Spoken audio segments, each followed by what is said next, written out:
So, I've always been the weird one in my family. You know, the black sheep and all that. I'm Ella Thompson, 29 years old now, but I felt like I don't fit in for pretty much forever. Growing up, I was the oldest kid of Doctors Margaret and Robert Thompson. Yeah, my parents were big shots, but none of that good stuff ever really came my way. Nah, all the perks went to my younger twin brothers, Jack and Oliver. From the second those two popped out, it was like I became invisible to my parents. It started off small, you know? They'd get a bigger piece of cake or a new toy. But as we got older, it got way worse and super obvious. I remember when I turned 10. I'd been dropping hints for ages about this art set I saw in a shop window. Nothing crazy, just a basic kit with some decent paints and brushes. When my birthday rolled around, I was so pumped to open my one present, and what do I find? A freaking math workbook. When I hit my teenage years, the favoritism got even more in your face. Family trips were all about what the boys wanted. If Jack felt like skiing, boom, we're off to the slopes. If Oliver was into surfing that year, hello beach vacation. My ideas? Always got shot down or ignored. College applications. Man, that's a touchy subject. When I was 17, I fell in love with art restoration. I'd hang out at the local museum for hours, bugging the staff with questions about how they fixed up old art. When I brought up studying art restoration in college, you'd think I'd said I wanted to join the circus or something. Art restoration? Mom laughed. Ella, get real. That's not a proper job. Yeah, Ella, Jack butted in with this smug look. Why don't you do something useful, like become a doctor? I'll never forget how proud my parents looked when Jack said that. It was a look I'd never seen them give me. Even though they didn't have my back, I was determined to make it happen. When college acceptance letters started showing up, I was over the moon to find out I'd scored a scholarship to study art restoration. I remember running into the kitchen, waving the letter around like a crazy person. Mom, Dad, I got a scholarship. Mom barely looked up from her medical journal. That's nice, honey. Did you hear the boys got perfect scores on their SATs? The day I left for college was so different from when the twins would leave 2 years later. I packed up my second-hand laptop and thrift store clothes, getting ready to take the bus to my not-so-fancy state school. My parents were too caught up in their work to even give me a ride to the bus station. But there was one person who actually saw me for who I was. My grandma, Elizabeth. She showed up that day, and right before I was about to leave, she pulled me aside. Ella, sweetie, she said, pushing a small envelope into my hand. I'm so proud of you. Don't ever forget that. Inside the envelope was a check, not enough to change my whole life, but enough to make things a bit easier. But more than the money, it was the fact that she actually noticed me that meant everything. So, college was kind of a mixed bag for me. On one hand, I was finally free from always being compared to Jack and Oliver. I could really dive into my studies without feeling like I was in some weird competition for attention. But on the other hand, money was tight. Like, really tight. While I was barely getting by on my scholarship and working part-time jobs, I'd hear about all the fancy stuff my brothers were up to through family calls and social media. Fancy frat parties, spring break trips to crazy places, internships at big-shot hospitals, all paid for by our parents, of course. Time went by, and I threw myself into my studies like crazy. Art restoration became more than just what I wanted to do for a job, it was my escape, my happy place. There was something really satisfying about bringing beauty back to old, forgotten pieces, about showing the hidden potential under layers of neglect and damage. In my last year, I scored an internship at this small but respected museum. It wasn't fancy work, mostly cleaning and organizing stuff, but it was a way in. I was over the moon. When I called home to share the news, my mother's response was exactly what I expected, lukewarm at best. Oh, that's nice, dear, she said, sounding distracted. Did you hear about Jack's research paper? It's being published in a major medical journal. I held back a sigh. That's great, Mom. Listen, I was thinking of coming home for a weekend soon. Maybe we could. Oh, I'm not sure that's a good idea, she cut me off quick. Your father and I are going to be really busy. We're helping the boys with their research papers. You understand, right? As I hung up the phone, I felt that familiar mix of anger and hurt building up in my chest. But this time, there was something else too.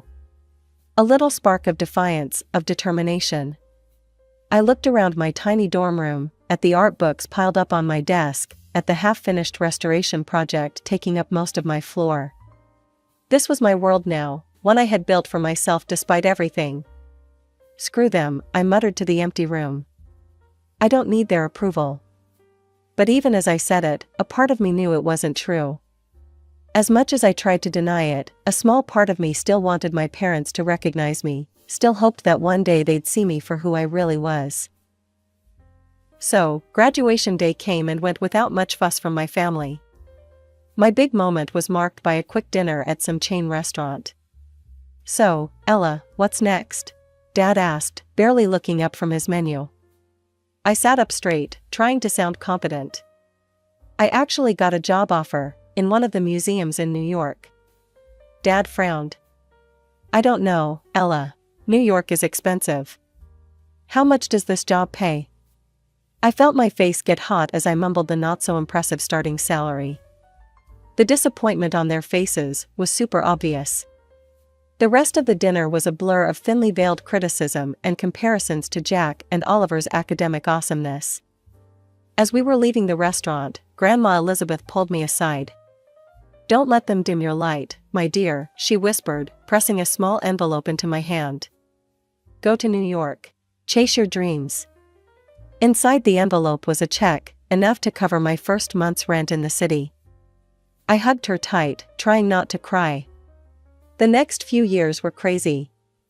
I threw myself into my work, slowly but surely making a name for myself in the world of art restoration. It was during this time that I met Noah.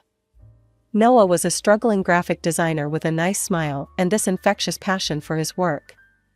We clicked right away over our shared love of art and our experiences as underdogs in our fields. After dating for a while, I decided it was time for Noah to meet my family. From the second we sat down, it was clear my parents had other ideas. They bombarded Noah with questions, each one more pointed than the last.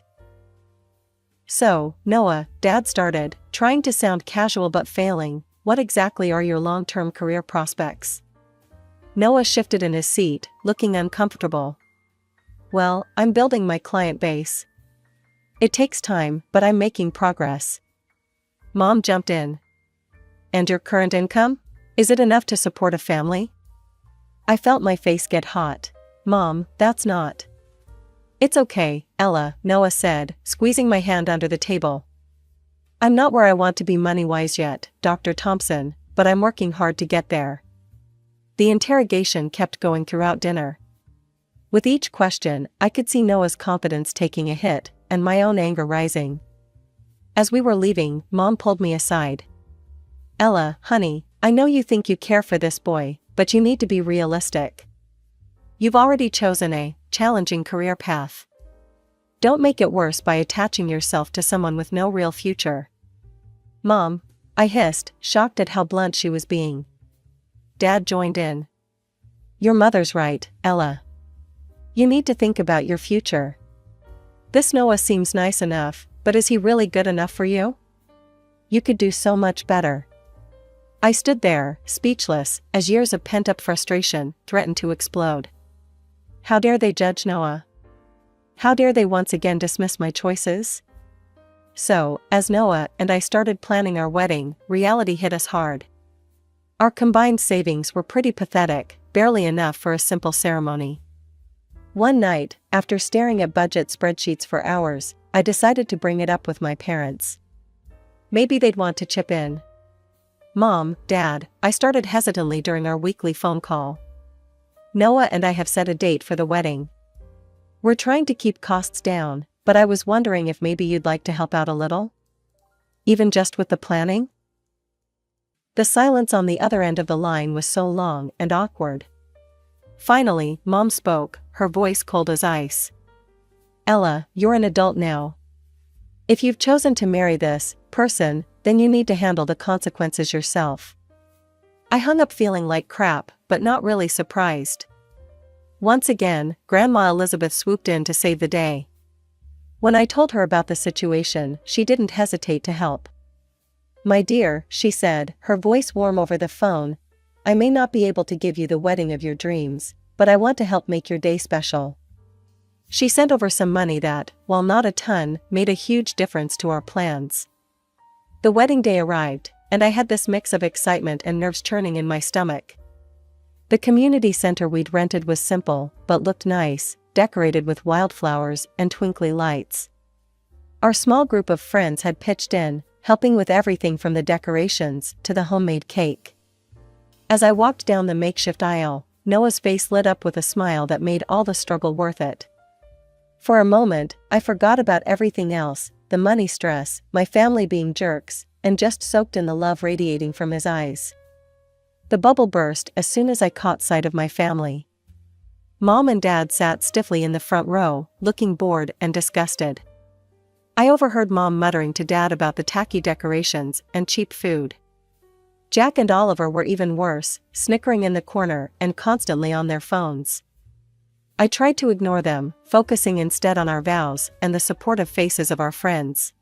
It wasn't until the next day that I realized just how cruel they could be. I woke up to a ton of notifications on my phone. Jack and Oliver had gone on social media, posting a bunch of unflattering photos from the wedding. Congrats to our big sis on her special day, read one caption under a blurry photo of Noah and me cutting our homemade cake. Nothing says true love like a dollar store wedding. Another post showed a picture of the buffet table next to a photo of a fancy meal from some high-end restaurant. Ella's wedding versus our average Tuesday lunch. Guess which one's which? The comments section was a war zone. Some relatives were shocked at the brothers' behavior. This is completely unacceptable. You should be ashamed of yourselves, wrote Aunt Sarah. But others seemed to think it was funny. Savage but true. That wedding looked like a homeless convention, commented our cousin Tim. I felt sick reading through the comments. But what really broke my heart was seeing my parents' responses. Instead of telling their sons off, they were actually encouraging them. Mom had commented, "Boys will be boys. It's just a bit of harmless fun." I didn't call them and demand an apology. I just decided to forget about them for a while. So, 6 months after our wedding, it was time for the annual Thompson family reunion. Even though I was worried about it, Noah thought I should go, hoping it might be a chance to clear the air. Man, were we wrong. The tension was so thick you could cut it with a knife. I managed to keep it together for the first hour, making polite conversation and avoiding my immediate family as much as I could. But then I overheard Jack bragging about his latest fancy vacation, paid for by our parents, of course. Something inside me just snapped. "Must be nice," I said, loud enough for everyone to hear. "To have mommy and daddy bankroll your entire life." The room went dead quiet. Jack stared at me, his mouth hanging open. "What's that supposed to mean?" "You know exactly what it means," I shot back, years of pent-up frustration finally boiling over. "You and Oliver have been handed everything on a silver platter, while I've had to fight for every scrap of recognition or support." Mom stepped forward, her face red with anger. "Now, Ella, you're being ridiculous. We've always treated you children equally." I let out a bitter laugh. "Equally? Are you kidding me? Let's talk about equal, shall we?" I started counting off on my fingers. Private school tuition for the boys, public school for me. Brand new cars for their 16th birthdays, nothing for mine. And let's not forget the crowning achievement, $300,000 for their Ivy League medical educations, while I had to scrape by on scholarships and loans. The room was so quiet you could hear a pin drop, all eyes on our family's dirty laundry being aired so publicly. Mom's voice was ice cold when she spoke. "If you're so obsessed with money, Ella, perhaps you should have married someone rich instead of your poor husband." Her words hit me like a punch to the gut. Noah, who had been silently supporting me, stiffened beside me. "How dare you?" I hissed, feeling tears in my eyes. "Noah is worth 10 of you. He actually loves me for who I am, not for how I can make him look good to his country club friends." The reunion turned into total chaos. Everyone was throwing accusations, bringing up old grudges, and years of resentment came pouring out. In the middle of all the shouting, a strong voice cut through the noise. "Enough." Everyone turned to see Grandma Elizabeth standing up, her usually kind face looking stern and angry. "I have watched this family tear itself apart for years, and I won't stand for it anymore," she declared. "Margaret, Robert, your treatment of Ella has been shameful.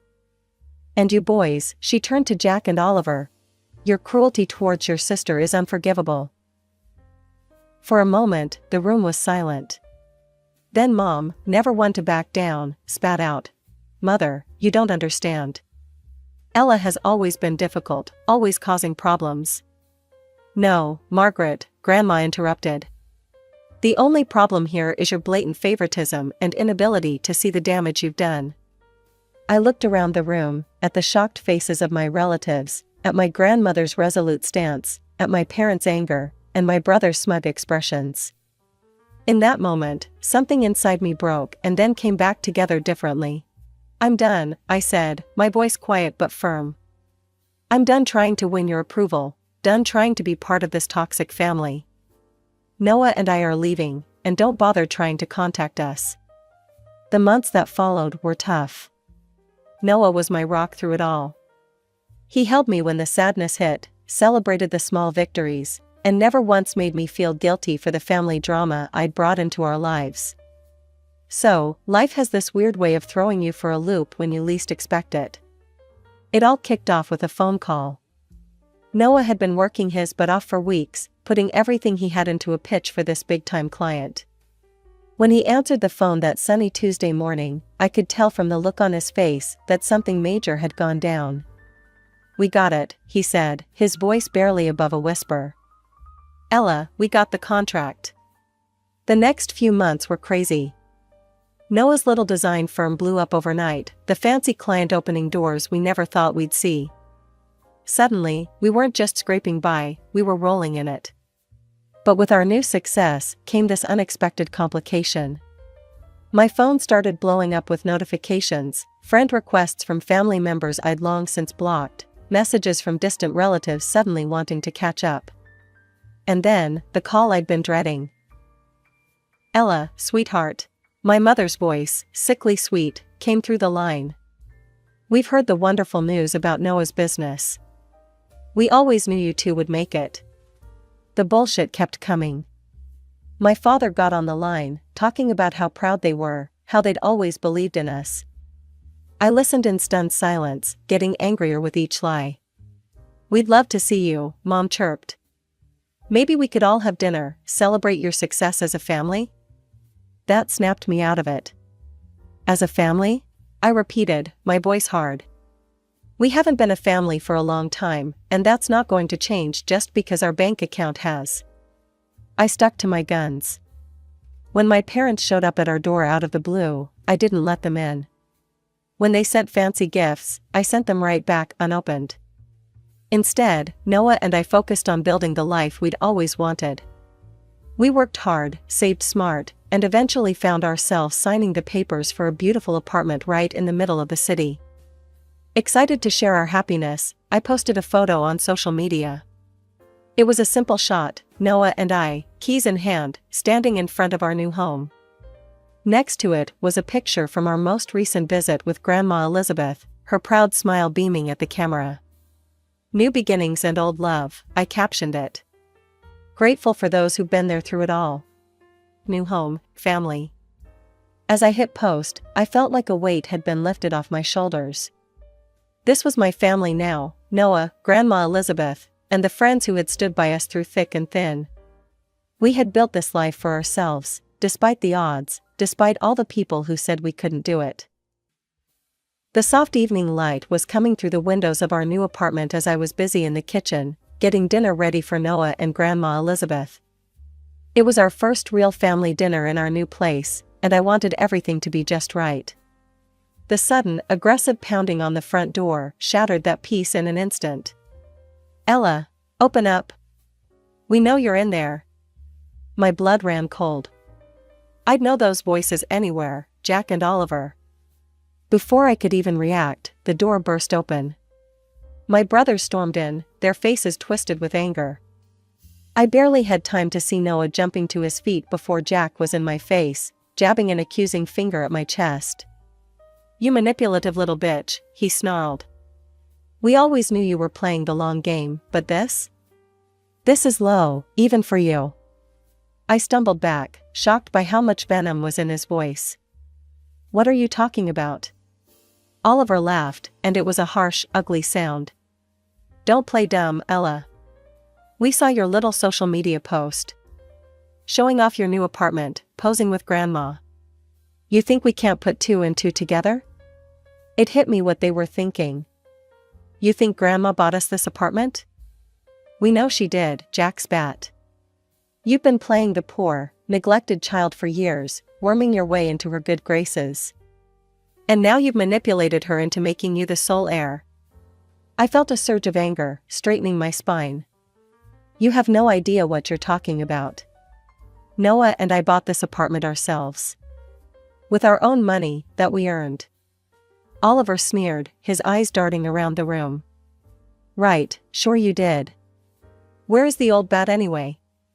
Hiding her away so we can't talk sense into her? That crazy old woman should be in a cemetery by now. I can't wait for her to kick the bucket so I can sell her house and live it up." The room fell deadly silent. For a moment, I thought I might have imagined those horrific words. Then, a quiet voice spoke from the doorway of the guest room. "So this is how you truly feel about me." All heads turned to see Grandma Elizabeth standing there, her face a mask of shock and disappointment. The color drained from Jack and Oliver's faces as they realized their grandmother had heard every word. "Grandma," Jack stammered, we didn't mean." Elizabeth held up a hand, shutting him up. "I've heard enough," she said, her voice quiet but firm. "I finally understand who truly values me and who sees me as nothing more than a meal ticket." I found my voice, strengthened by my grandmother's presence. "I think you both need to leave. Now." For a moment, it looked like they might argue. But one look at Grandma's face, a mixture of hurt and resolve, seemed to deflate them. They slunk towards the door, muttering weak excuses. The aftermath of that crazy evening hit like a storm. My phone wouldn't stop buzzing, constantly reminding me of the mess that had blown up. Mom's name popped up on the screen for what felt like the millionth time. Against my better judgment, I picked up. "Ella," her voice was sharp, not sounding like a mom at all.